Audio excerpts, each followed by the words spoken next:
Exercice 29, on vous donne un graphique avec deux courbes et deux fonctions du type ax au carré plus b. On vous demande de relier la bonne courbe avec la bonne fonction. Alors là, je vais vous présenter trois méthodes. Je vais utiliser un code couleur pour chacune des méthodes. Je commence avec une première méthode qui va faire écho avec l'exercice 28, c'est-à-dire que je vais raisonner par rapport au sens de variation. Parce que j'ai une courbe dans un sens et une autre parabole dans l'autre sens. Donc je ne pourrais pas me tromper. Qu'est-ce qui détermine le sens de la parabole? Rappelez-vous, c'est le sens du smiley en fonction du signe de A. D'accord? Quand on a la formule générale, f de x est égal à ax au carré plus b, c'est le signe de A qui détermine le sens de la parabole. Ici, pour f, A, il est ici, c'est 0,5. Et pour G, A, il vaut moins 1,5. Donc méthode 1, on a le coefficient A pour la fonction f, donc je mets f en indice pour bien les distinguer, il vaut 0,5. Et le coefficient A pour la fonction G, il vaut moins 1,5. A de f est positif. S'il est positif, ça veut dire qu'on a le smiley est content. Et G de f, pardon, mais A de G, n'importe quoi, est négatif. Ça veut dire qu'on aura le smiley dans l'autre sens. Et là, j'ai plus qu'à conclure. La courbe qui a ce sens-là, c'est la rouge. Et la courbe qui a l'autre sens, c'est la bleue. Ok? Ça veut dire qu'ici, je vais l'associer à la courbe, on a dit, rouge. Et celle-ci, je vais l'associer à la courbe bleue. D'accord? Ça, c'était pour ma première méthode. Méthode 2. Méthode 2.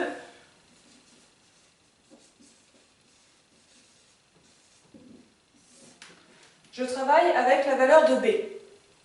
B ici, rappelez-vous, quand on a notre parabole, on sait que le sommet de la parabole a pour coordonnées 0 et B. Ça veut dire que je dois regarder l'intersection entre la courbe et l'axe des ordonnées. Et là, je vais trouver le sommet.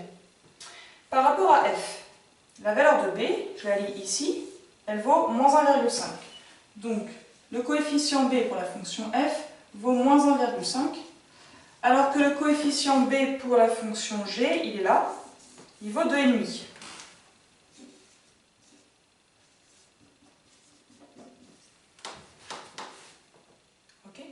Ça veut dire que le sommet pour la fonction f, il a pour coordonnées 0 et moins 1,5. Et le sommet pour la fonction g, il a pour coordonnées 0 et 2,5.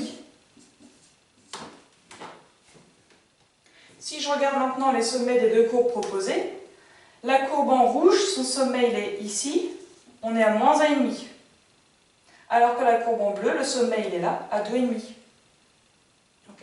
Donc le sommet de f, il est associé avec la courbe en rouge. Bien sûr, je retrouve le même résultat, sinon c'est qu'il y a un souci quelque part. Alors que là, le sommet de coordonnées 0 et 2,5, c'est la courbe bleue. Ça, c'était ma deuxième méthode. La troisième méthode maintenant, peut-être l'écrire en noir.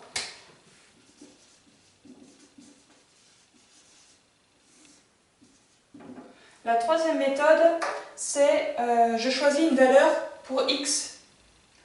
Une valeur pour laquelle le calcul va être relativement simple. Alors, par exemple, ça veut dire que vous ne pouvez pas vous tromper sur le choix de x, mais c'est mieux de prendre des valeurs relativement simples. 1, moins 1, 2, oui, ça dépend un petit peu de ce qu'on a. Moi, je suis bien tentée pour prendre 1. Allez, on va essayer avec 1. Ça veut dire que je vais me placer à x égale à 1 ici. Je vais aller calculer les images. Il y en a une qui tombe là, il y en a une qui tombe là. Donc en fonction de la valeur, je vais pouvoir relier la bonne fonction à la bonne courbe. Regardez, si je vais calculer f de 1.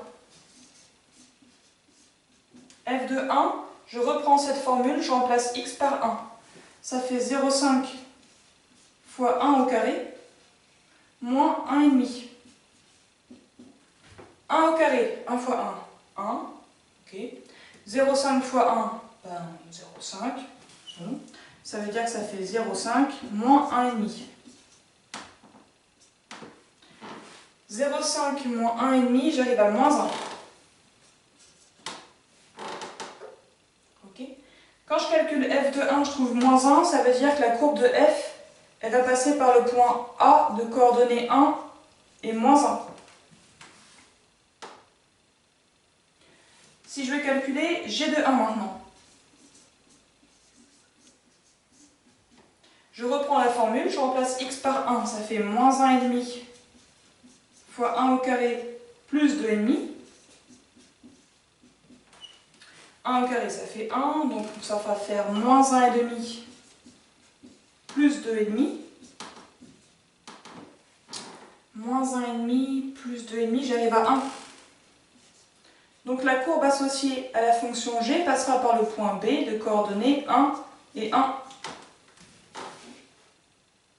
Le point A de coordonnées 1 et moins 1. 1 et moins 1, c'est celui-là. Donc forcément, la fonction f est associée à la courbe rouge. Et le point B de coordonnées 1, 1. Alors là, c'est parce que mon graphique, il n'est pas très.